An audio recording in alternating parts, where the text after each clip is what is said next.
Milão, a cidade mais privilegiada de Itália, está agora na fila do pão.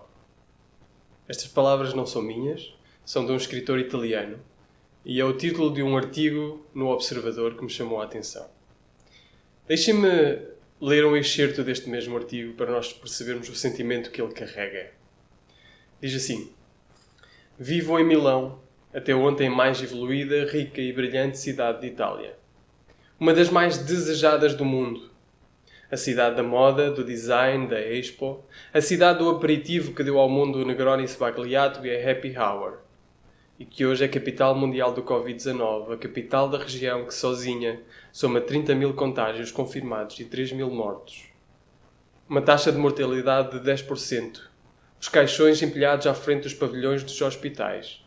Uma pestilência vaporosa que paira sobre as torres da sua catedral, como sobre as cidades amaldiçoadas das antigas tragédias gregas. As sirenes das ambulâncias tornaram-se na banda sonora dos nossos dias. As nossas noites são atormentadas por homens adultos que choramingam no sono. O que é? Sentes-te bem? Nada. Não é nada. Volta a dormir. Milhares de amigos, parentes e conhecidos seus, tossem até cuspir sangue. Sozinhos, fora de todas as estatísticas e sem qualquer assistência, nas camas dos seus estúdios decorados por arquitetos de renome. Se neste momento olhar pela janela, vejo uma pobre loja de conveniência gerida com admirável diligência por imigrantes singaleses. Até ontem era uma singular anomalia neste bairro semicentral. E, ao seu modo elegante, uma nota dissonante. Hoje é um lugar de peregrinação. Na fila para o pão, em frente às suas vitrines despidas, vejo homens e mulheres que até ontem o desenhavam por não ter a sua marca preferida de farelo. Ficam apoiados pela disciplina do desânimo, a 1 metro de distância uns dos outros, ao mesmo tempo ameaçadores e ameaçados, com máscaras improvisadas, feitas de pedaços de tecido com os quais até ontem protegiam as plantas exóticas do seu roof garden, gases desfiadas, penduradas nos seus rostos, com a melancolia mole dos restos de uma era acabada. Vejo homens e mulheres, tristes, incongruentes consigo mesmos. Olhos, não tenho nenhuma intenção de os diminuir ou troçar deles. São homens e mulheres adultos, contudo por cima das máscaras mostram o olhar assustado das crianças carenciadas. Chegaram totalmente impreparados ao seu encontro com a história. E, no entanto, precisamente por este motivo, são homens e mulheres corajosos. Fizeram parte do pedaço mais abastado, protegido, longevo, bem vestido, nutrido e cuidado da humanidade a pisar a face da terra. E agora, na casa dos 50, estão na fila do pão. É terrível este sentimento. É terrível o sentimento que paira na maior parte das cidades, nas grandes cidades deste mundo. Quando olhamos para uma crise como esta, a pergunta natural a fazer é porquê? Porquê é que isto está a acontecer? Existe alguma razão para isto acontecer? E a segunda pergunta que decorre dessa é para quê? Qual o propósito desta crise que nós estamos a passar, desta pandemia que nós estamos a passar, desta pestilência que nós estamos a passar? É natural fazer estas perguntas. E nós, neste texto que desafio a abrirem, a lerem, se ainda não o fizerem, Daniel capítulo 4, nós iremos tentar responder estas perguntas com uma outra crise que acometeu um dos grandes governantes da humanidade, Nabucodonosor. Precisamos antes de ter cuidado ao responder a perguntas como porquê. Primeiro, por tudo aquilo que há a lamentar. Tudo o que são mortes a lamentar, dificuldades económicas, fome, todas essas coisas que nós vemos hoje como resultados desta crise, nós precisamos ter cuidado ao responder o porquê desta crise. Ter compaixão, ter amor, sermos sensíveis a tudo isto que está a acontecer. E também porque a Bíblia, muitas vezes, ou algumas vezes, não nos responde claramente o porquê. Não nos dá a resposta clara acerca do porquê uma crise pode acontecer.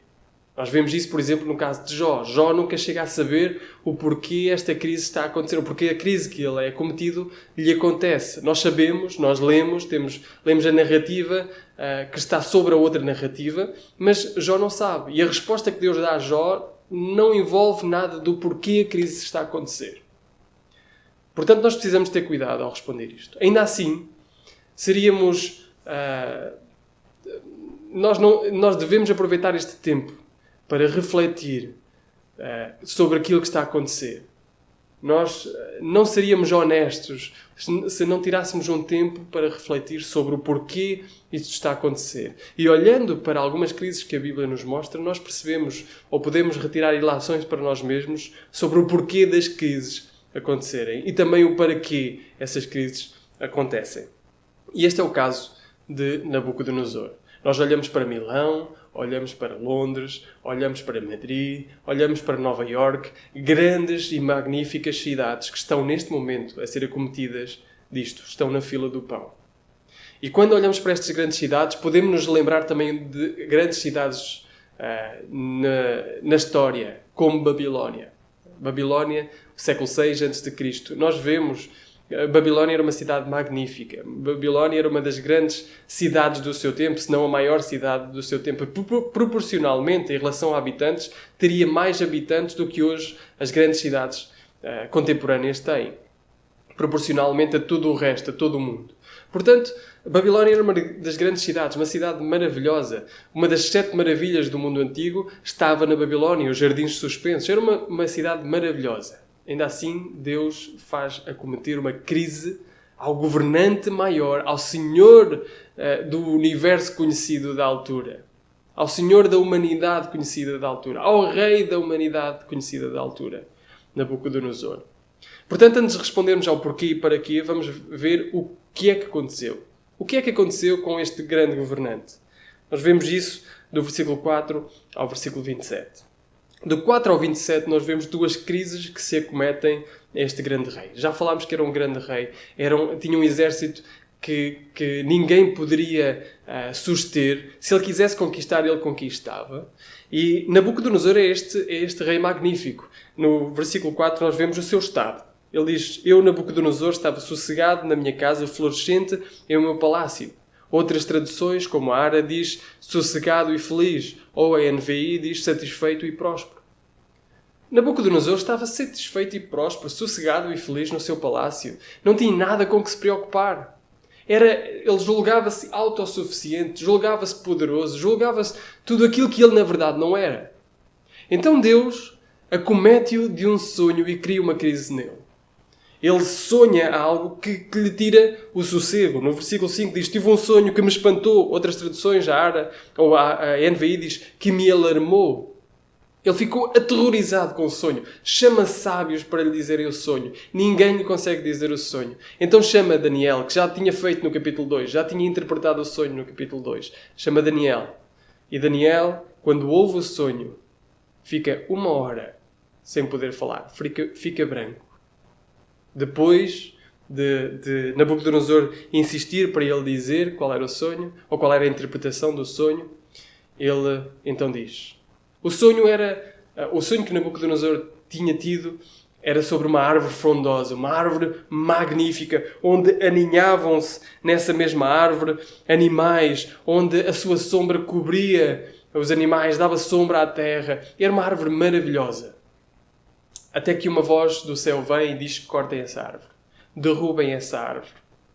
Daniel diz, essa árvore és tu, rei. Essa árvore és tu que és poderoso, és magnífico, cresceste, te fizeste forte, a tua grandeza cresceu e chegou até ao céu e o domínio até à extremidade da terra. Versículo 22. Tu és essa árvore. E quanto ao que viu o rei, um vigia, um santo que descia do céu e dizia, cortai a árvore e destruía, mas o tronco com as suas raízes deixei-a na terra... Esse és tu. Vai acontecer-te isso. E o rei ficou aterrorizado. Mas durou 12 meses. Diz lá no versículo 29, ao cabo de 12 meses, andando a passear sobre o palácio real da Babilónia, falou o rei e disse, não é esta a grande Babilónia que eu edifiquei para a casa real, com a força do meu poder e para a glória da minha magnificência. Mais uma vez, o rei voltou a estar satisfeito e próspero, sossegado e feliz no seu palácio. Então Deus trouxe a concretização desse sonho. Trouxe uma crise, trouxe uma doença chamada boitropia. O rei Nabucodonosor foi tornado como um animal. Essa doença existem casos reportados sobre isso. Ele foi tornado como um animal, ele começou a viver como um animal, ele tornou-se quase como um animal. Uma doença o acometeu e ele tornou-se muito menos do que aquilo que era o rei absoluto do seu tempo. Quando olhamos então para aquilo que aconteceu, e antes de irmos às perguntas porquê e para quê, percebemos que aconteceu uma crise no grande e autossuficiente rei Nabucodonosor. Portanto, deixem-me aplicar isto às nossas vidas e à nossa sociedade, ainda antes de nós chegarmos ao porquê e ao para quê. Aquilo que nós devemos ver com este rei Nabucodonosor, sossegado e feliz, satisfeito e próspero no seu palácio, ainda assim acometido de uma crise, é que não importa o quão satisfeito e próspero tu estás ou estavas, não importa o quão sossegado e feliz tu estás ou estavas, ainda assim tu e eu somos frágeis.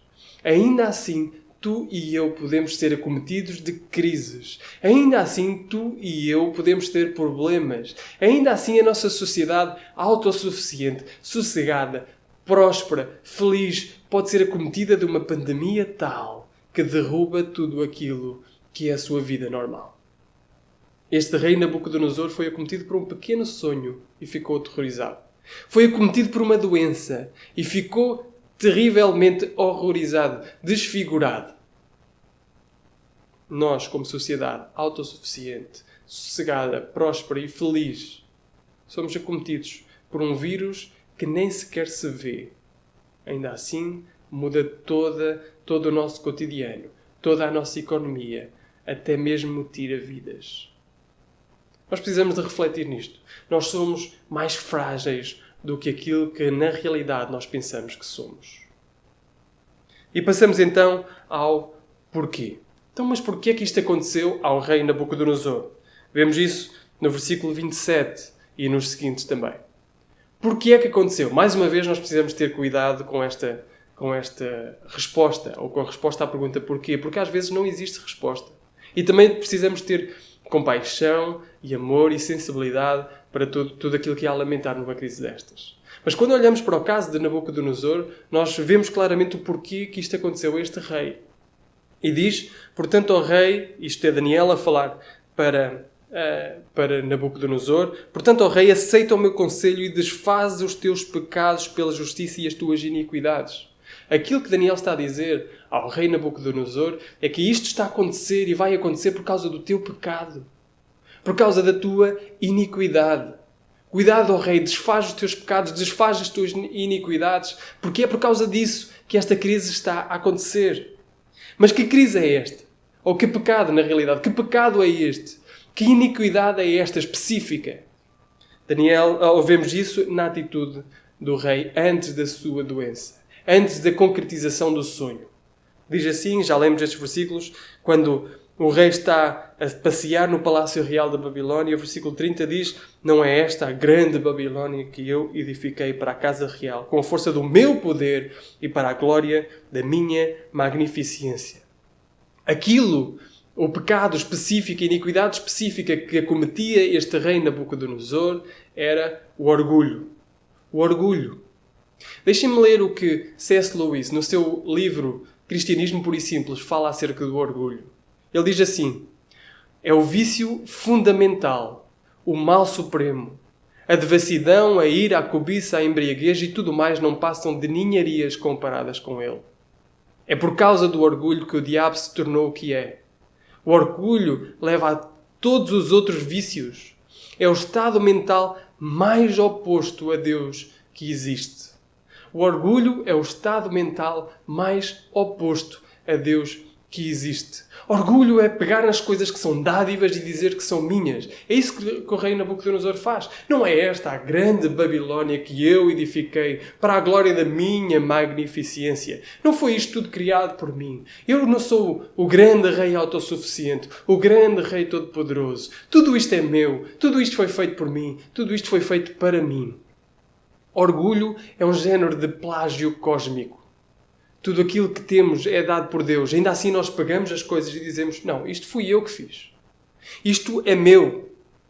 Isto fui eu que fiz por mim e para mim. Orgulho é não reconhecer que nós precisamos de algo à parte de nós, algo externo a nós. Orgulho é estar no comando. Orgulho é dizer que nós é que mandamos. Orgulho é pensar que nós é que mandamos. Orgulho é pensar que nós somos autossuficientes. Quando não somos. Quando somos frágeis. Orgulho é estar no controle. Agora deixem-me perguntar. Quanto na verdade nós estamos no controle? Quanto na verdade nós somos controladores de tudo aquilo que nos acontece? Nós não escolhemos a raça que temos. Nós não escolhemos se nascemos homens, se nascemos mulheres. Nós não escolhemos sequer o século onde nascemos. Não escolhemos sequer a pandemia que enfrentamos. Podíamos ter enfrentado a peste negra do século XIV. Sem sistema de saúde nenhum. Sem cuidados de saúde nenhuns. Imaginam o que era esta pandemia que nós estamos a passar sem os cuidados de saúde que nós temos. Mas nós não escolhemos isso. Nascemos neste século, dentro deste contexto. Nascemos dentro deste país, que ainda assim, comparado com muitos outros países, tem um sistema de saúde que ainda vai funcionando. Nós não escolhemos sequer os nossos pais, não escolhemos sequer os nossos irmãos, não escolhemos sequer as experiências tão marcantes da nossa infância. Ainda assim, nós nos orgulhamos e nós dizemos, não, sou eu que mando. Não, sou eu que faço. Nós ainda dizemos que trabalhamos muito e alcançamos muita coisa. Nós nos orgulhamos daquilo que temos. Eu trabalhei muito, mas com o quê? Com a mente que temos, com a mente que nos foi dada, com o tempo que nos foi dado, com os recursos que nos foram dados, com as oportunidades que nos foram dadas, com tudo aquilo, com todo o contexto que nos foi dado. Tudo isso é dádiva de Deus. Ainda assim, nós nos orgulhamos. Como sociedade, nós nos orgulhamos. Somos orgulhosos. Pensamos que somos autossuficientes. Nabucodonosor é castigado por causa do seu pecado, da sua iniquidade, do seu orgulho. Do estado mental mais oposto a Deus que existe. É dizer que eu reino e não Deus. Sou eu que mando e não Deus. Sou eu que sou autossuficiente e não Deus. Deus não tem que entrar nesta equação. Então Nabucodonosor é castigado. Diz no versículo 31, ainda estava a palavra na boca do rei quando caiu uma voz do céu. A ti se diz ao rei Nabucodonosor, passou de ti o reino. Então ele se torna um animal. Ele fica louco. Ele começou a viver com o animal, a comer com os animais, a viver com animais, a comer com os animais, a dormir com os animais. Ficou completamente louco. Aquilo que Deus lhe quer dizer é que porque aspiraste a ser mais do que tu eras, eu te torno menos daquilo que tu és. Porque tu queres ser mais do que aquilo que tu eras. Porque tu queres ser mais do que um homem. Queres ser mais do que na realidade eu te fiz, eu vou-te tornar menos do que aquilo que eu te fiz. Vou-te tornar como um animal. Sabem, nós vivemos numa sociedade orgulhosa. Uma sociedade que pensa ser autossuficiente. Uma sociedade que se julga autossuficiente. E tu podes ser assim também. Esta crise está-nos a demonstrar que nós não somos autossuficientes, que nós não somos nada, que nós somos frágeis. Porquê isto está a acontecer? Se calhar porque nós, como sociedade, cada vez mais erigimos a nossa terra, a nossa torre de Babel em direção aos céus a dizer que nós é que mandamos. Que nós é que fazemos. Mas não importa a casa, não importa o salário, não importa o emprego, não importa tudo a saúde que nós pensávamos que tínhamos, nada importa, porque nós somos frágeis. E um pequeno vírus afeta toda a sociedade, afeta toda a humanidade. A saúde, a mente que nós temos são dádivas de Deus. São coisas que são dadas por Deus. O que nos leva então à outra e última pergunta. Porquê isto aconteceu a Nabucodonosor? Por causa do seu orgulho. Para que isto aconteceu? Qual o propósito? E ao longo do texto que imagino que tenham lido, foi dado a resposta. Porquê isto aconteceu? Qual o propósito? Ou para que isto aconteceu? Qual o propósito? Diz no versículo 17. A fim de que conheçam os viventes que o Altíssimo tem domínio sobre os reinos dos homens e os dá a quem quer, e até ao mais baixo dos homens constitui sobre eles.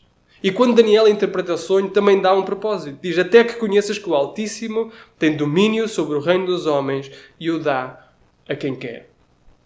Até que saibas que Deus reina. Para que isto acontece a Nabucodonosor? Para que Nabucodonosor saiba que quem está no controlo é Deus. Que quem reina é Deus.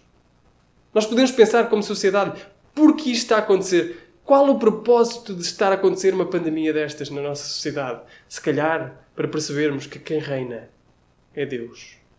Não somos nós. Não é o homem. Por mais poderoso que tenha, por mais alta que seja a sua posição, não é o homem. É Deus que reina. Deus reina. Deus tem domínio. Deus está no comando e não tu. Não eu. Não o homem. É Deus. Para que saibas que Deus reina, tu serás acometido desta doença, desta crise na tua vida. Diz Deus a Nabucodonosor. Nós olhamos, quando olhamos o resto, precisamos de perceber, quando olhamos este texto e este capítulo, precisamos de perceber que isto é um relato de Nabucodonosor. Nós não lemos os primeiros 3 versículos, mas os primeiros 3 versículos nos mostram que é Nabucodonosor a olhar para trás. Que é Nabucodonosor a relatar. Quando olharmos daqui a uns anos, se Deus permitir que nós olhemos para aquilo que se passou, para esta pandemia, o meu desejo é que nós olhemos com este discurso de Nabucodonosor. Ele diz assim, pareceu-me bem fazer conhecidos os sinais e maravilhas, versículo 2, que Deus o Altíssimo tem feito para comigo. Quão grandes são os seus sinais, quão poderosas as suas maravilhas. O seu reino é um reino sempre eterno e o seu domínio de geração em geração. Nabucodonosor olha para aquilo que lhe aconteceu, ser feito como um animal, ter adoecido, ter ficado louco e diz, pareceu-me bem fazer conhecidas estas maravilhas que Deus fez na minha vida. Aquilo que Nabucodonosor diz é, o bisturi de Deus operou na minha vida, retirou-me um cancro tal. O bisturi de Deus retirou-me o pecado e a iniquidade que estava no meu coração. O orgulho que estava no meu coração. Portanto, aquilo que nós vemos no final, quando Nabucodonosor é restaurado, é que no versículo 35, Nabucodonosor reconhece aquilo que se passa, ou quem na realidade ele é e quem na realidade Deus é. Ou seja, Nabucodonosor fica humilde. Um orgulhoso é tornado humilde. Quando tomamos esta consciência do domínio da nossa fragilidade e do domínio de Deus, do controle e suficiência de Deus, então nós nos tornamos humildes. Nabucodonosor foi feito humilde quando tomou consciência de quem ele era e de quem Deus é. A humildade não é uma virtude em si mesma, mas é decorrente de um contacto direto com aquilo que Deus é. E, naturalmente, com aquilo que nós somos. Aquilo que Nabucodonosor diz no versículo 34 é isso. 35 é isso. Todos os moradores da terra são reputados em nada. Não há quem diga, quem possa estorvar a mão de Deus e lhe diga, que fazes? Não há. E ele continua e diz, não só eu percebi quem era, mas eu percebi quem ele é. Agora, pois, eu, Nabucodonosor, louvo, exalto e glorifico o Rei dos céus, porque todas as suas obras são verdade, e os seus caminhos juízo, e pode humilhar os que andam na soberba. Eu sou nada, e Deus é tudo. Eu não tenho controlo, e Deus tem. Deus reina, Deus tem o domínio, Deus está no comando, e não eu. Não sou eu. Aquilo que Nabucodonosor percebe é claramente quem Deus é. E aquilo que nós devemos perceber no meio desta pandemia é exatamente isso.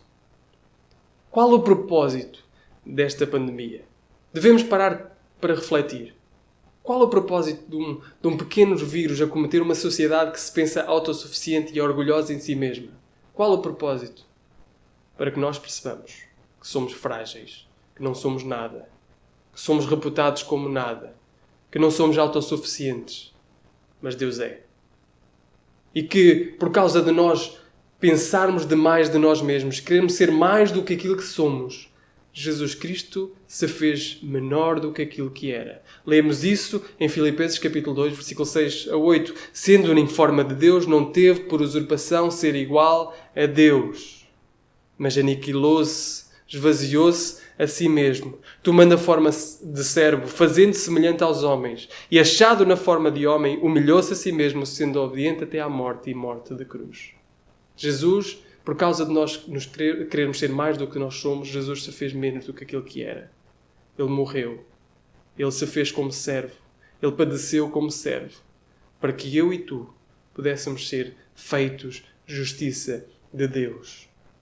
E este é o desafio para nós. É perante aquilo que Deus é, perante aquilo que nós somos, vermos a graça que é derramada no nosso coração por causa de Jesus Cristo. Vermos a graça que é derramada sobre este mundo, na pessoa de Jesus Cristo. Arrependermos-nos do nosso orgulho, de estarmos no comando e crermos em Jesus Cristo. E crermos naquele que é a única salvação, o único caminho, a única verdade. Aquele que nos pode trazer a salvação, o único mediador entre Deus e os homens. Aquele em quem nós podemos confiar a nossa vida e receber tudo como dádiva de Deus. Deixem-me terminar com, no livro de Stuart Olyott, Ouse Ser Firme. Ele retira 2 ilações, mas deixem-me terminar com uma das ilações que ele tira neste capítulo. Ele diz assim: a razão porque até ao momento tu não te converteste, apesar de todo o teu interesse na Bíblia, é este. Tu ainda não estás suficientemente humilhado. Tu tens um conceito elevado a respeito de ti mesmo e não podes chegar-te a Deus como uma criança. És muito orgulhoso para, como um súbito, prostrar-te ante o trono divino. Achas-te muito importante para aproximar-te do Rei como um mero pedinte. Dirijo-me com fraqueza a ti. É hora de tu encarares de facto que não serás salvo enquanto estiveres confiado na tua respeitabilidade. Deus não te salvará se não houver humilhação da tua parte. Aqueles que se achegam a Deus por meio de Cristo precisam de fazer isso do mesmo modo como fizeram todos os demais antes dele. O publicano nem mesmo ousou levantar os olhos aos céus, mas suplicou de coração: ó Deus, sê propício a mim, pecador. O grande intelectual Saulo de Tarso converteu-se enquanto ainda estava inquieto e cego na estrada de Damasco, orando: Senhor, que queres que eu faça? O rude carcereiro de Filipos caiu de joelhos e implorou: Senhores, que devo fazer para que seja salvo? A única maneira de nos aproximarmos do Altíssimo é descendo ao mais baixo de todos os lugares. A conversão de Nabucodonosor nos ensina isso. E o Senhor Jesus Cristo salva pessoas que se encontram nesta posição, porque não veio para chamar justos, e sim pecadores ao arrependimento. O ato mais misericordioso que Deus pode realizar a favor de um pecador é quebrantá-lo. O ato mais misericordioso para com a nossa sociedade, que Deus pode estar a fazer à nossa sociedade, é quebrantá-la. É mostrar quem ela é, quão frágil é e como ela precisa de Jesus Cristo.